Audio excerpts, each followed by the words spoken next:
just took a break, okay, and now it's back to work. God made a way, that's the only way it works. I'ma walk this way till they put me in the dirt. May your kingdom come as in heaven on this earth to me. Just now it occurred to me, hell gon' burn like third degree. If you know your history, Jesus paid that purse for me, and he took that curse from me. If you think that's perjury, boy, you better learn to read. Hey, me and my baby girl in one accord, call that double dutch. I've been walking with the Lord, can't be doing such and such. Wait, I took a minute, but now I'm back in it. If God isn't with it, I don't wanna visit. I went independent, instead of repenting and cut out that fake.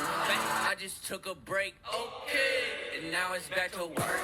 God made a way, that's the only way it works. Tennessee, but he is a Sandlot legend in Charlottesville, and he clubs one to deep right field, to the fence. It's a grand slam!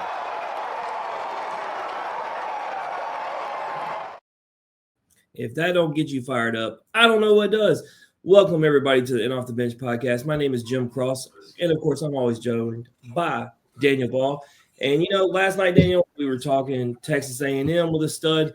Earlier today, we were talking with two Oregon State studs. And now, man, heading over to the East Coast, we're going to be talking Virginia baseball for the first time on this podcast, Daniel. 500-plus guests and finally getting into Virginia. And what an elite name. This guy created the automobile, if you didn't know. How are we doing tonight? Great. How are you guys? Oh, man, we are excited. Like I said, doing something new, especially with as much as we've done. It's pretty exciting. And, I go to Omaha every year, so I get to see Virginia every year because y'all are basically there. So I feel like this is well overdue. But I mentioned your name. I got to know, is it cool or annoying at this point in your life that you have the name Henry Ford, which is very famous and popular? Anybody who doesn't know who Henry Ford is doesn't really know much about history. So for you, is it still cool? Is it old? What is it? Yeah, I'd say it's unique, which I like. It definitely is annoying. I get asked a lot if I'm related to him and stuff like that. But I think it's I like it. I've gotten used to it, and I think it's unique, like I said, which is cool. Just roll with it. Daniel told Mick Paul a few weeks ago when people ask if he's related to Jake and Logan Paul, just roll with it. That's yeah. You just got to, man. Like, 100%. Shoot your shot. Yeah. I mean, they're not going to know any different anyway. I mean, you'll just be a habitual liar. But if you lie about it enough, Daniel, you can make yourself believe it's true. There you go. So, only icebreaker question I got. I feel like this is the most important question to really get to know the guys we have come on the show. The halftime or Super Bowl's coming up. Music halftime show. If you could have any artist, musician come for the halftime show, who would you pick? Wow, that's a really good question. I have such a broad genre of music that I listen to. Like, I'm a big 80s guy, big country guy, like rap in there a little bit. I'd say just like as of now, like as of recently, I've been listening to a lot of rap, so I go with Lil Baby. He's my favorite rapper. But like I said, what would be cool is because you talked about going across genres. Like, it would be cool if they did something that was, not just, they mixed two like with rock or rap, but like if you really literally went across like 3 or 4, and especially even if you went. Yeah, 100%. I think that'd be super cool. Yeah, no doubt. So last thing, and I'll let Daniel get into it. I wasn't going to ask this, but curious, do you watch NFL? And if so, who you got winning the Super Bowl? Yeah, I watch a little bit of NFL. I'm a big Steelers fan. My dad's family's from Pittsburgh, so it was tough watching them this year. But yeah, I don't like after they lost. To be honest, I got some of my roommates, mine are Commanders fans, so I was kind of rooting for them at that point. But at this point, I really don't care. I think the Eagles are going to win it. If I'm being honest, one of my roommates is a big Eagles fan, so I'm pulling for them too.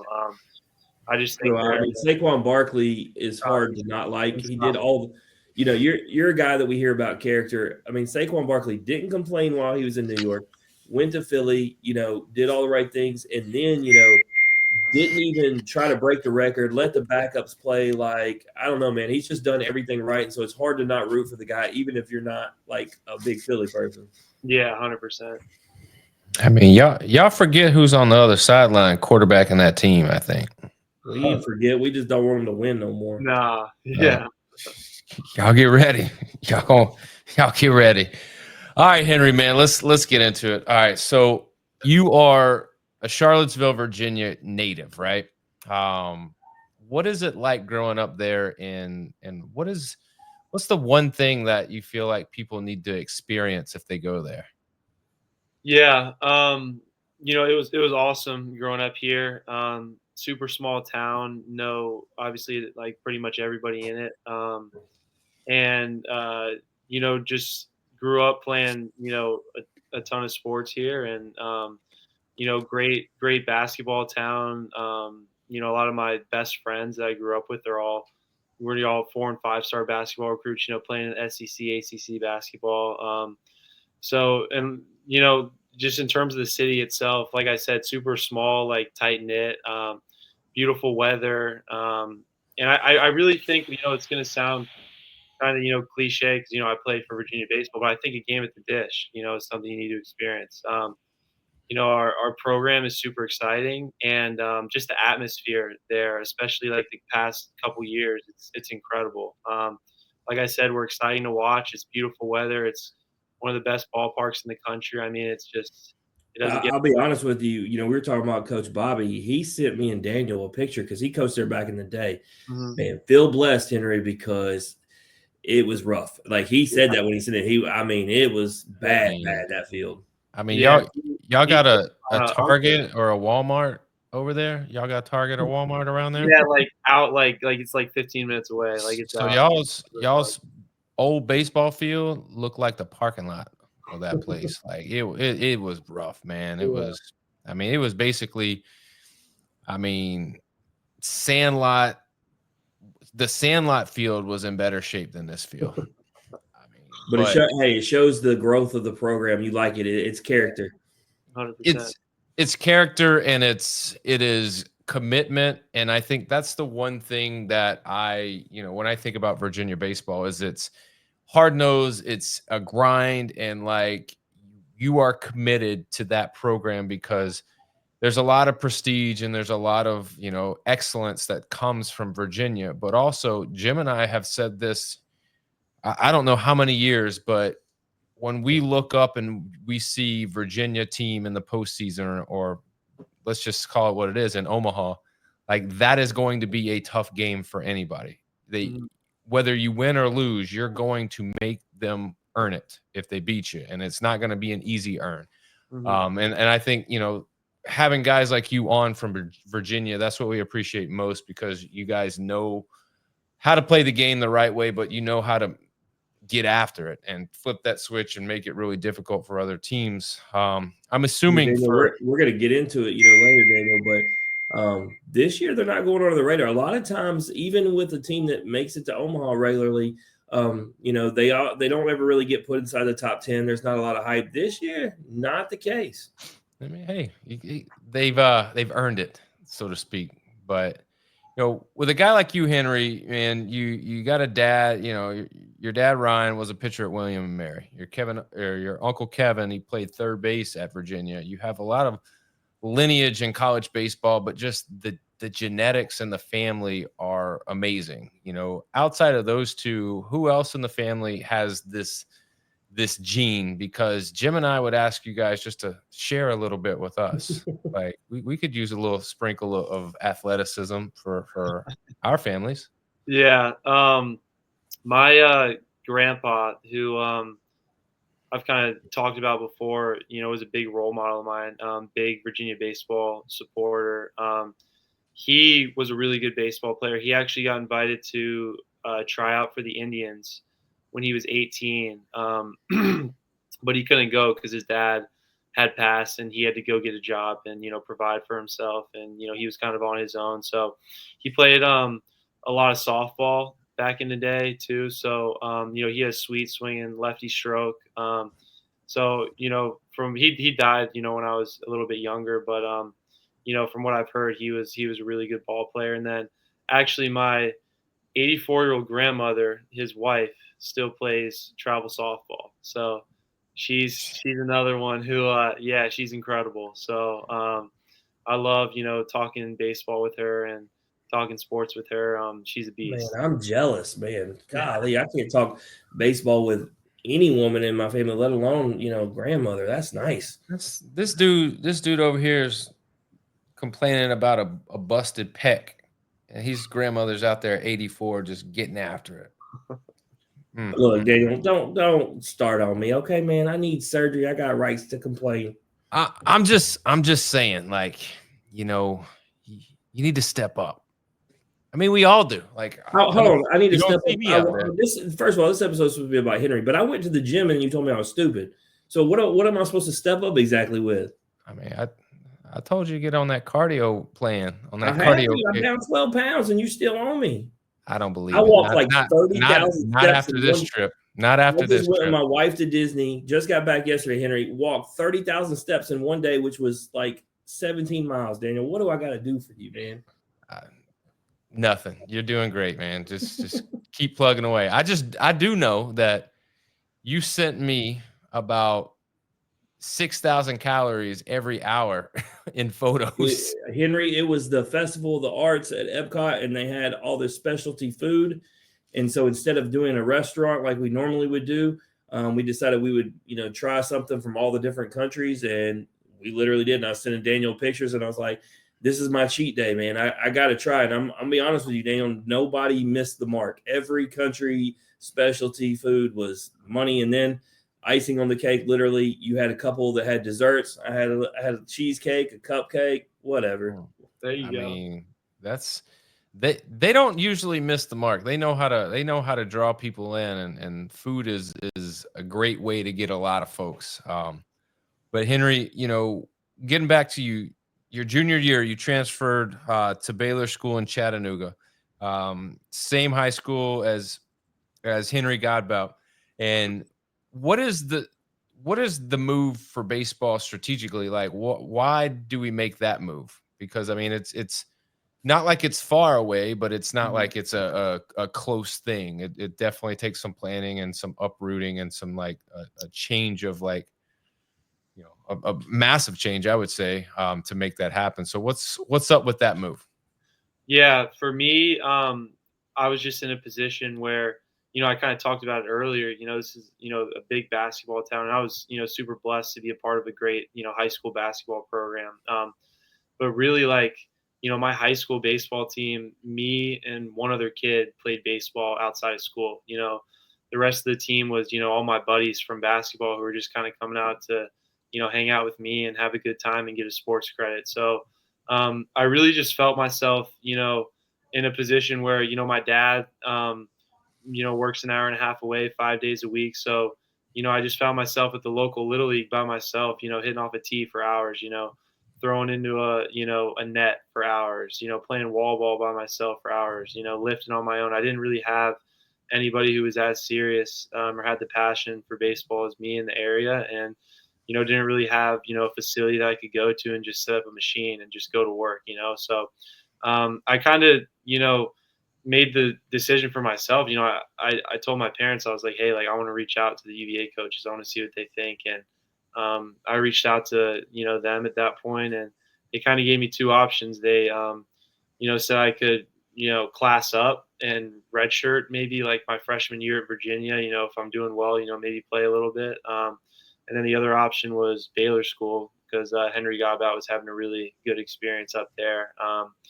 And, went up there and, visited and, started talking to Henry a little bit and those guys. And, besides committing to UVA, it was the best baseball decision I ever made in my life. So what you're saying, and correct me if I'm wrong, because this is what I hear. You created the transfer portal. There you go. Yeah. I mean, you early on, you knew. Yeah. So you moved there, and obviously it pays off. 2023 Collegiate Baseball Newspaper First Team All-American, two-time All-State, All-Region selection, named the D2 East Region Hitter of the Year. You're a senior at Baylor. You hit 439, 30 runs, 36 RBIs, 14 home runs. As a junior, you hit 422, 30 runs, 32 RBIs, and 13 homers. And you were ranked the number 19 prospect overall in Virginia and the number 4 shortstop by perfect game.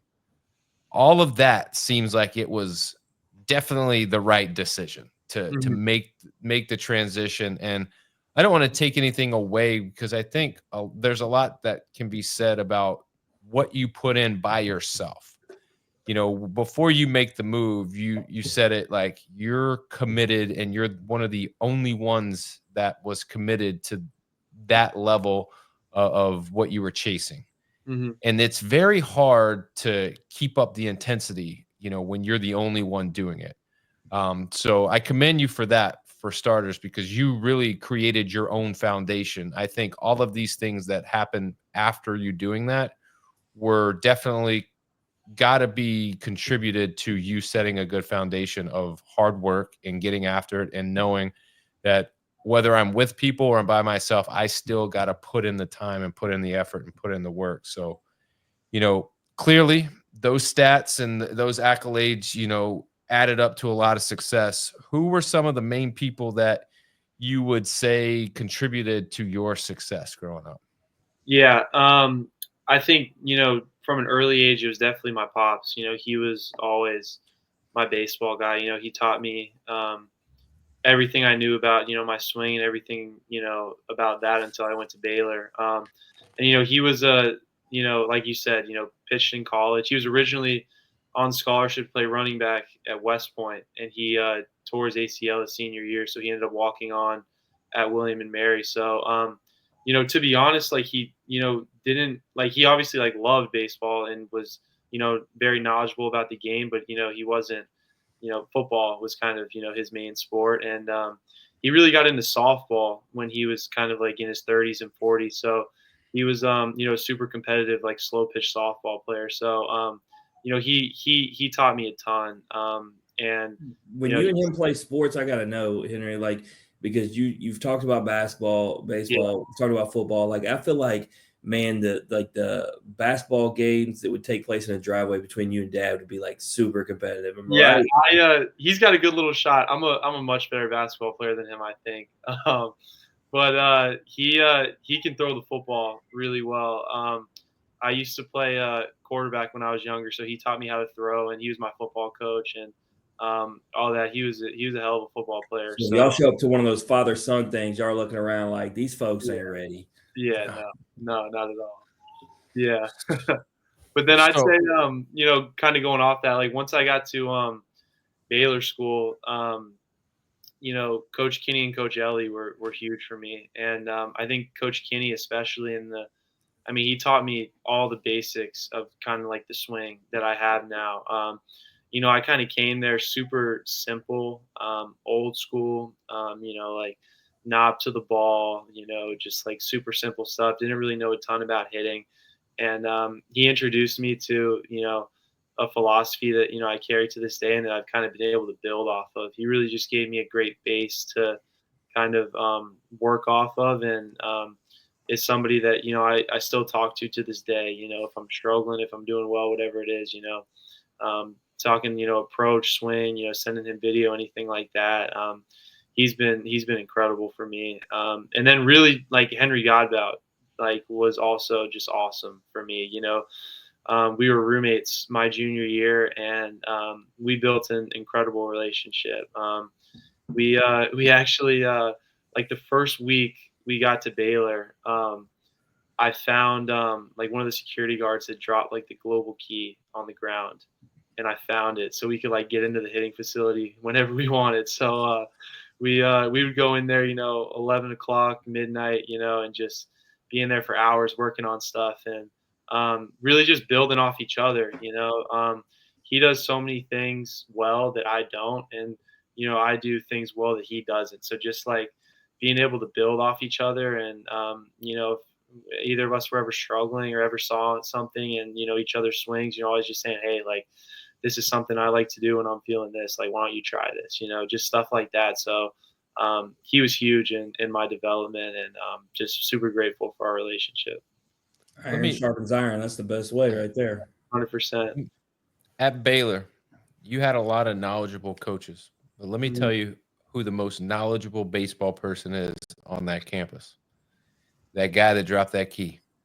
He didn't. He dropped that on purpose. He saw y'all. He was like, "These dudes are legit. Let me drop this key. They'll pay me. They'll pay me back later." There you Like, go. definitely. Yeah. That dude. He's that's the long game. He's playing the long game for sure. So I don't even really have to ask this question because I feel like I know. It's some guys when they decide, where they're going to school, they automatically already know. It's always one decision and like there's no other options. But I will ask, it seems like Virginia was the only option for you. I mean, but given the stats and given all the accolades and all that you were able to accomplish, were there any other options? And was it even a thought of going anywhere else, or it was just Virginia all the way and you didn't really like you listened to people, but you were really honest, like, hey, I'm going there. Yeah, it was Virginia all the way. They were only school I talked to, first offer I got, and like I said, my uncle played there. My grandpa, huge fans. My dad, huge fans of the program. My dad actually bought the first ever season ticket sold for the baseball program and as a gift for my grandfather. So he would swing by, when I was 2 months old and pick me up and take me to, the dish and watch games. I grew up going to school, across the street in middle school and, walking to the games after with my sisters. It was just always a dream of mine to play, for that program and on that field and, watching them have the success that they had, dogpile multiple times, win a national championship. It was always, Virginia, no doubt. So it was a super easy decision. Yeah, absolutely. So before we get into all things Virginia, I want to talk about the Valley League because, we get a lot of talk about the Cape League on here, but not as much about that. And I see that you had a lot of success. You got to play with some of your teammates before you even got to Virginia. So for me, who doesn't know too much about the league, man, just talk about that league in general and why it was able to help you develop before you got to college. Yeah, it was awesome. It was a huge part of my success. It was super great to be in Charlottesville and to be home and to have the Virginia facility, right by our, Tom Sox field. So to be able to go in there, early morning or late at night and get some work in there, before or after the game. And then just the competition in that league, was great. Faced a lot of, good arms, SEC, ACC arms. Like you said, a lot of UVA guys on our team, SEC guys, AC guys, just a super talented team. And I think it was a grind, coming off of high school. I think towards the end of the year with all the rainouts, I think we literally played like 34 games in like 28 days to end the season. So we were just playing a ton of games, and a big thing for me kind of coming off high school is, if I had a bad game, 0 for 4, 1 for 4, whatever, that would kind of sit with me for a while because, I expected to do better than that. I had high expectations to do better than that. But in the Valley, you have an 0 for 4 game, you got to turn around real quick, So that was huge for me, just being able to move from game to game, that started to turn into at bat to at bat and then pitch to pitch, kind of just moving on. So it was awesome. It was a great experience. Yeah, and I mean, I think it's very advantageous for you because we have the most common answer we get for guys during their freshman year is talking about how fast the game moves, how they weren't prepared coming from high school to college. And so for you to get that, like you said, and play so many games, to play high competition, you've now had a nice transition as you come into Virginia.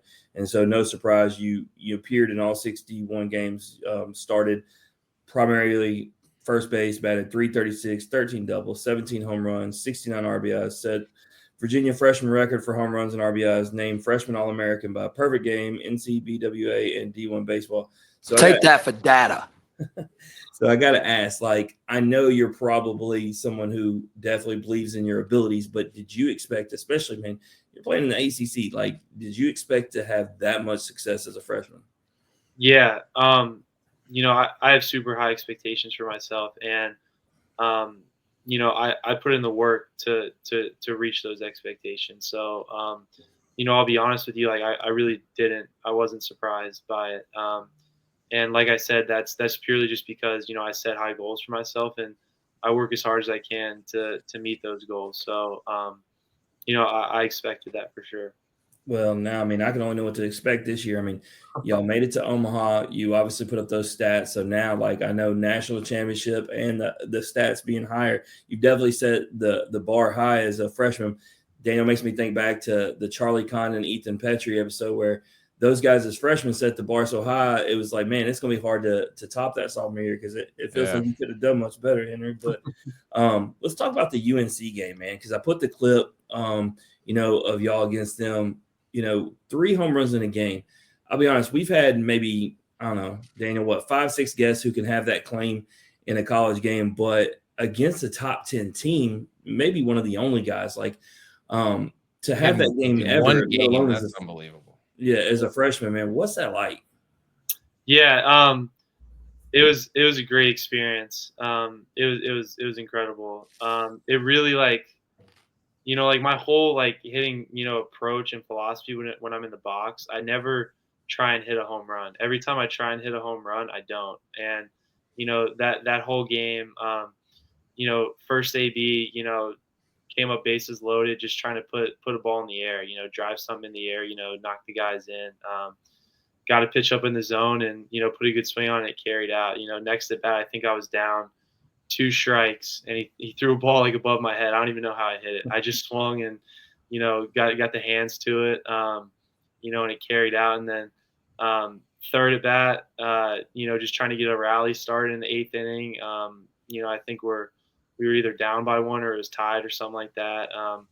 And, got a hang and change and was just able to catch it out in front and get in the air. So, it was awesome.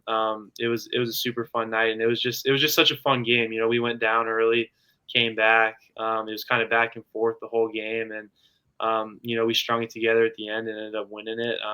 And that was a big series win for us too. And that was kind of the story of our team last year. We'd go down early and throughout games and kind of go back and forth, but we always stuck with it and found a way in the end. So it was a lot of fun.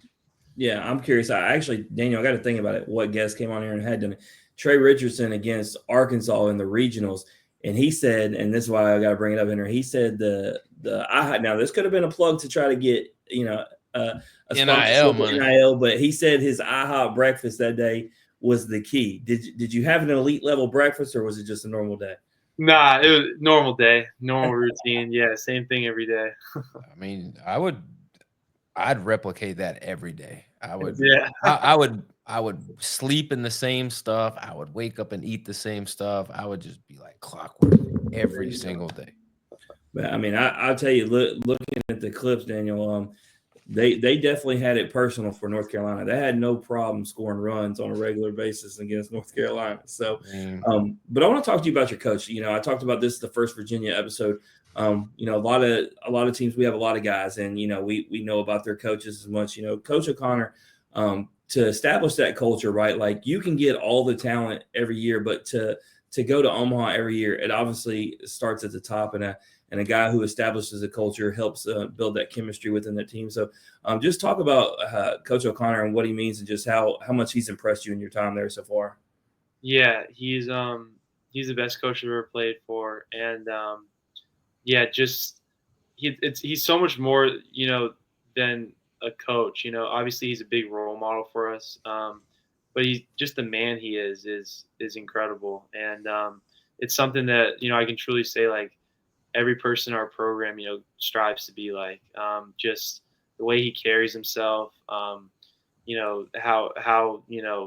devoted to like details and attention to detail he has and stuff like that. How prepared and competitive he is, and just the leader he is incredible. He's established a super high standard in our program, and it's a standard that everybody holds each other to, which I think is really special. And like I said, when his attention to the small details, we have such a big focus on doing the little things right. No matter what it is, whether it's bringing your water bottle to lift, or running all the way in to the dugout, and not pulling up one step early, and taking that last step, as a walk into the dugout, just picking up trash, in the hitting facility, when you're done hitting, just stuff like that, leaving places better than you found it. it's just it's the little details that we strive in and day out to perfect. And like I said, he's just created a standard that is super high. But the coolest thing about it is that everybody is so bought into it and is so bought into holding the guy to their left and right to that standard. It's really awesome to see. Yeah, and I think one of the things he's got to do this year, because Daniel, I remember the Wake Forest guys coming on here last year. Henry, we had like 5 or 6 of them, and they said being ranked number 1 and having that target on their back, there wasn't any pressure. And if you watch them play out the gate, I could argue that wasn't the case. I think for a coach, you got to make sure that the guys aren't worrying or paying attention to all that. So has coach, said anything to y'all, talking about don't pay attention to the number 2 ranking, the hype or whatever. We got to go out there and earn it, and none of that matters. Yeah, I mean, at the end of the day, a lot of guys have been, were on the team last year, and we were, I don't know what we were ranked last year, 7th or whatever. At some point that doesn't really matter when you're on the field. Everything, that we're going to achieve this year has to be earned. None of it's been earned yet. It has to be earned on the field. And we haven't done any of that yet. And it's cool that, we have, we're the number 2 team in the country or whatever it may be. That's cool. To be honest, we want to be the number 1, preseason team in the country. That's what we want. So, we look at it, bring it on is what we say. We want all that. We want, the pressure. We want people to be looking at us.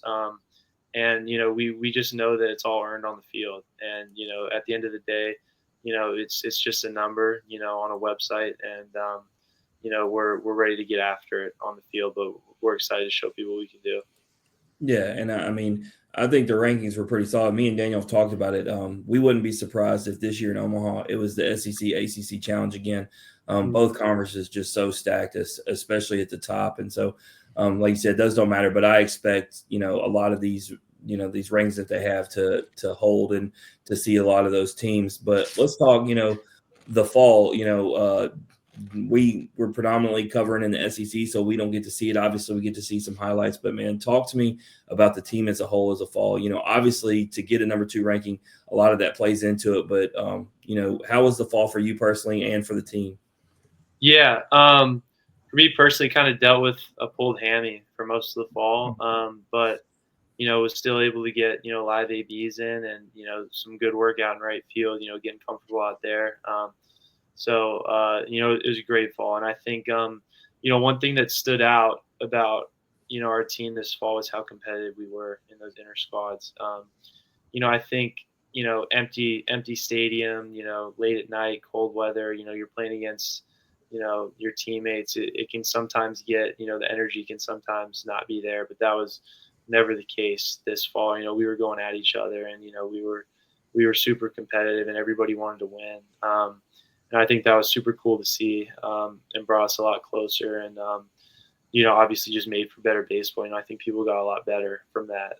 We were going 100%. So that was awesome to see. And then, really just how bought into getting better everybody is. Everybody, we'll play a fall game till 8 at night. And then, 8, 9, 10 guys are in the cage, right after, getting after it off the machines, stuff like that. So, it was awesome to see that and be a part of that, and I'm super excited.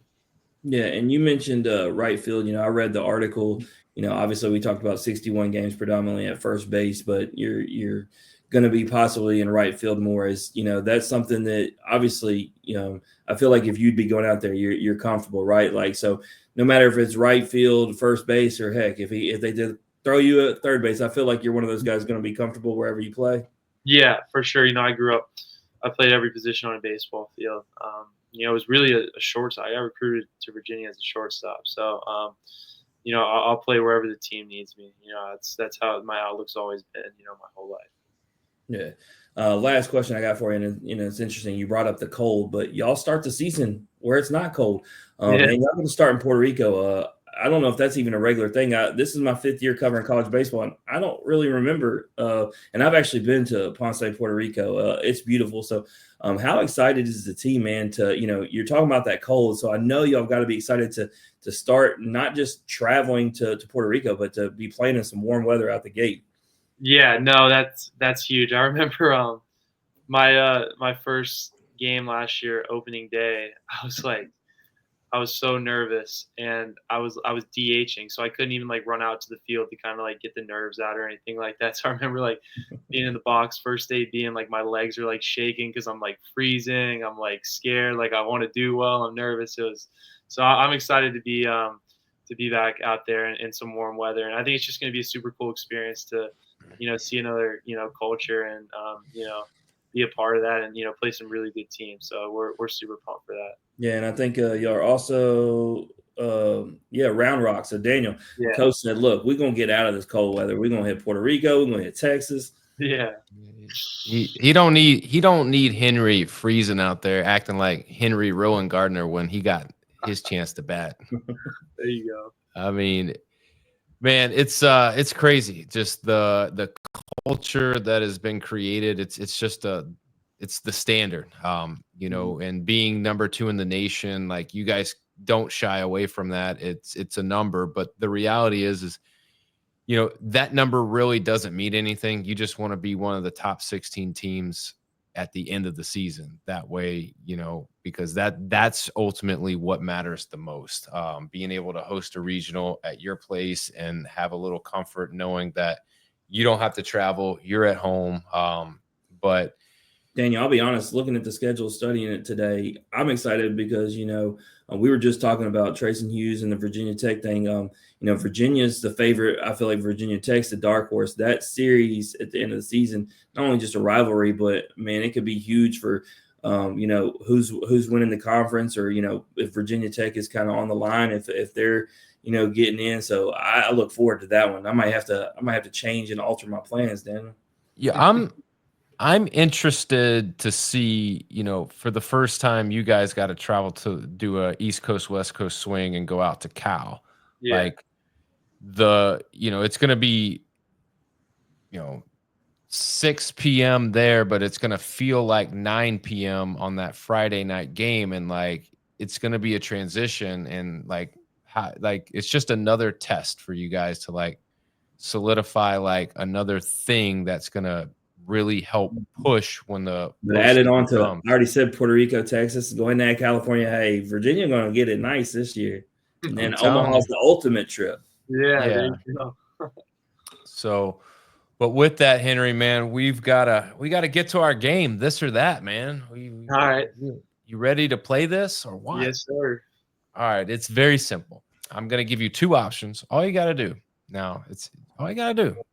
pick one option or the other. That's it. Don't say both. Don't say neither. Just be decisive and pick one. Jim, this game of this or that for the 500th plus time, who's it brought to you by?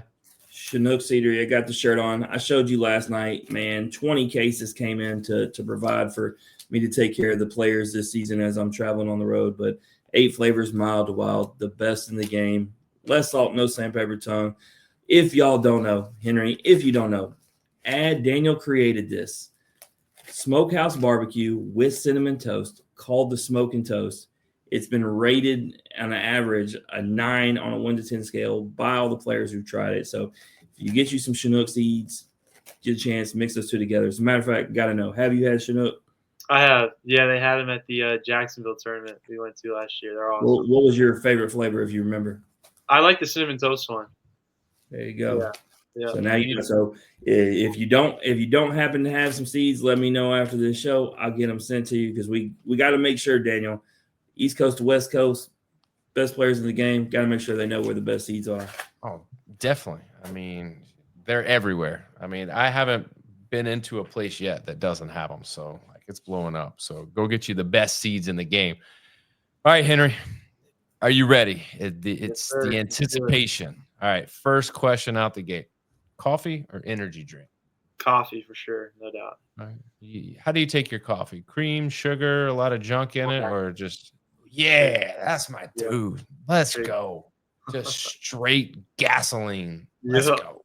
Yes, sir. All right.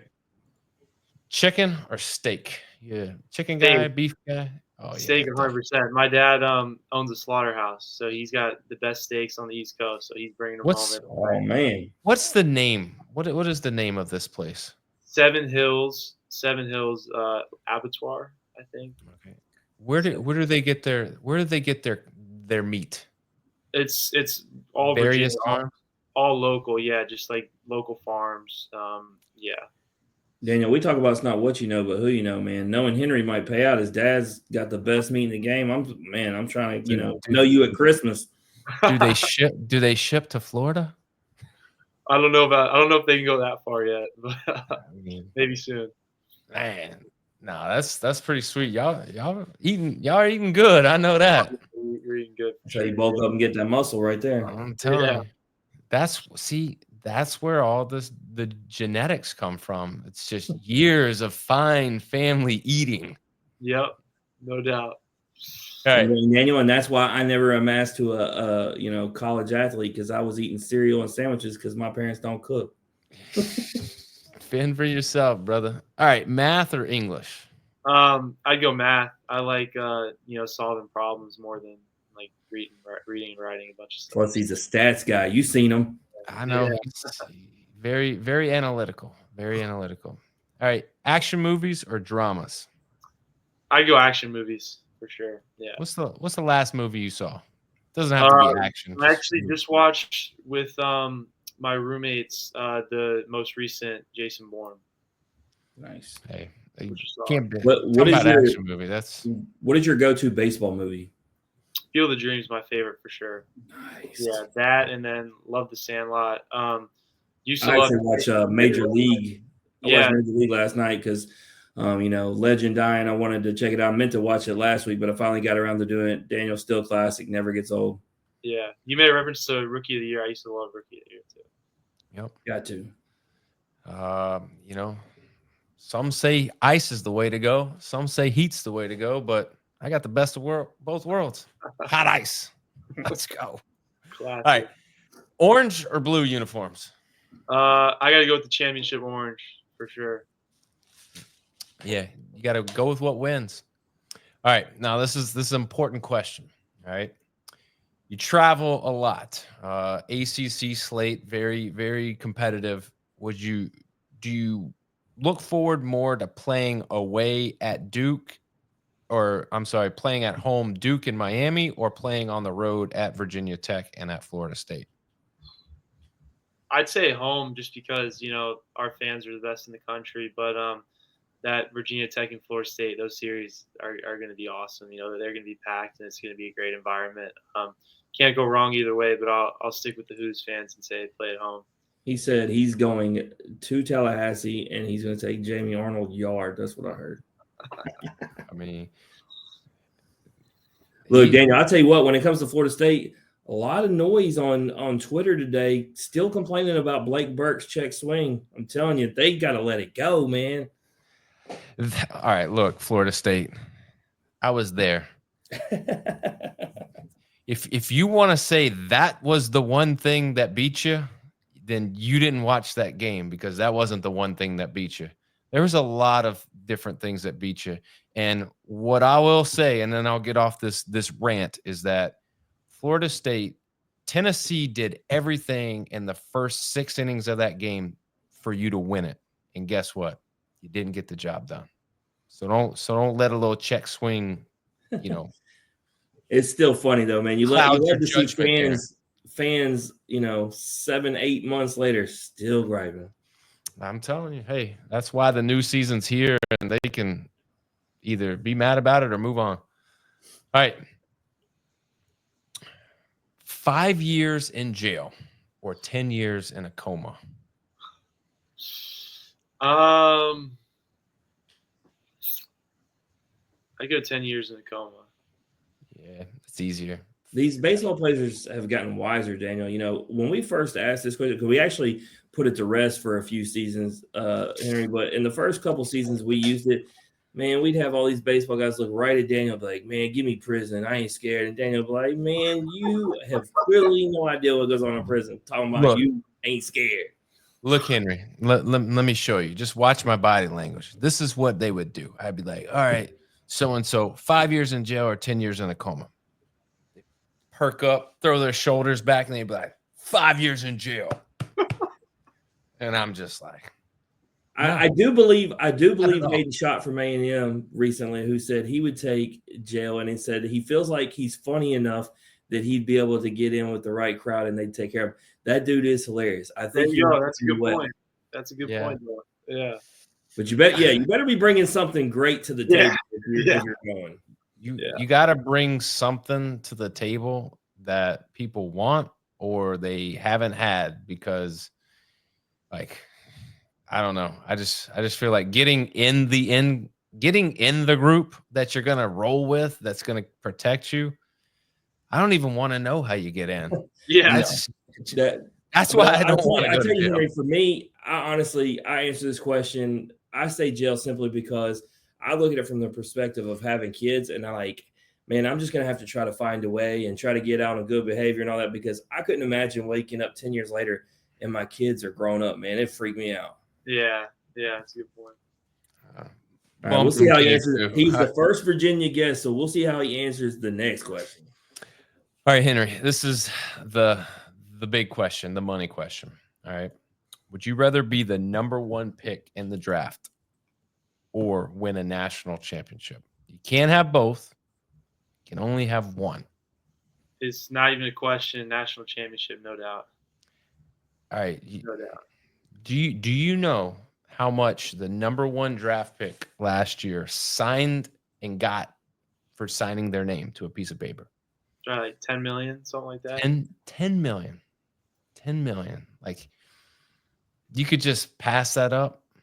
Yeah, I'll be honest, that's not, why I play the game. The reason I love the game is I love to compete, and, my dream, isn't just to play, in the MLB. It's to compete at the highest level and to win at the highest level. And the highest level is the World Series. And, I want to, play at that level, and I want to win at that level, multiple times. And, that's no different than college. That's what I play the game for, is to, get to the highest level and to win at that. So, it's always been a dream to win a natty with Virginia. So that's all, I'm focused on, and the team's focused on, for sure. I'll be honest with you guys. Look, so it's one thing that we had Skeens come on here after he won the championship and said, that he wouldn't trade the championship and he would get rid of the number one pick and the money. But Daniel, earlier today with Aiden May, who was drafted, 70th overall, and then Jacob Komatz, who was somewhere in the 5th round. But we were talking about Ryan Prager's decision to come back for A&M. And Daniel, these boys both said, because they both had eligibility, they both had a conversation with each other, because they're actually best friends that came up from high school, then to Oregon State together, about staying another year and making a run and passing on their picks. And I think it really speaks volumes to this, Daniel. Guys are willing to forego a lot of money for that national championship. And it really just says how much these guys value, being a part of that team that hoists that trophy. It's a little different now because there's some money that they can make by staying. It's not first that round. Kind of money. No, Aiden May's contract was over $1 million. You're not getting anything close to that, especially at Oregon State. Well, you're not getting it, I don't think, in baseball yet. I think that's soon to come. But yeah, I don't know, man. Like as a kid, here's my tough dilemma, Henry, is as a kid, what is the thing you dream about? Growing up, and when you're getting into baseball, you dream about being a Major League Baseball player. So the opportunity is right there for you to take, for you to accomplish this dream. And it's nah, I'm going to hold off and I'm going to play this year. It's tough. The funny part is, Henry, we're having the discussion. He's got a national championship ring as a coach. So, he does have some information on it, but I also feel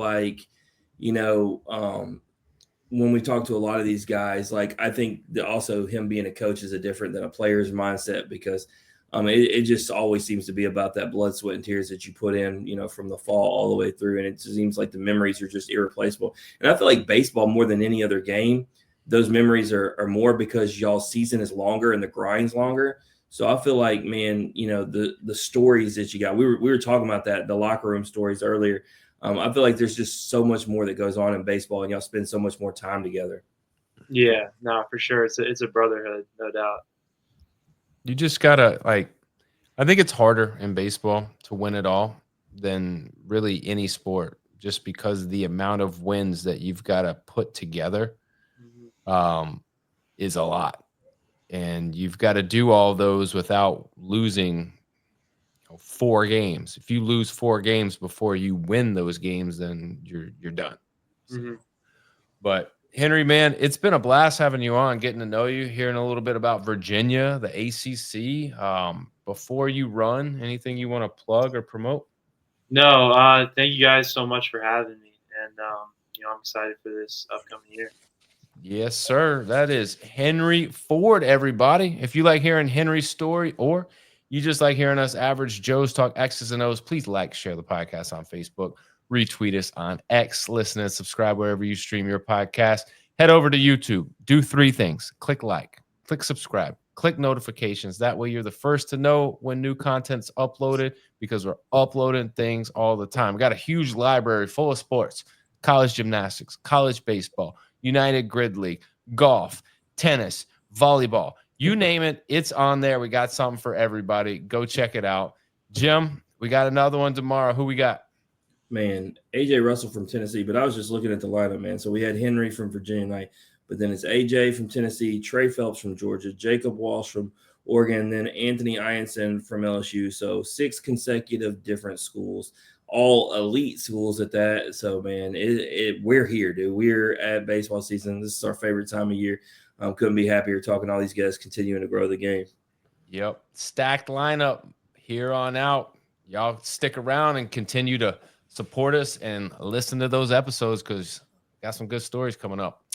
For me and Jim, this has been the In Off the Bench podcast. As always, remember, strong bodies, sharp minds, grit and grind all the time. We are out.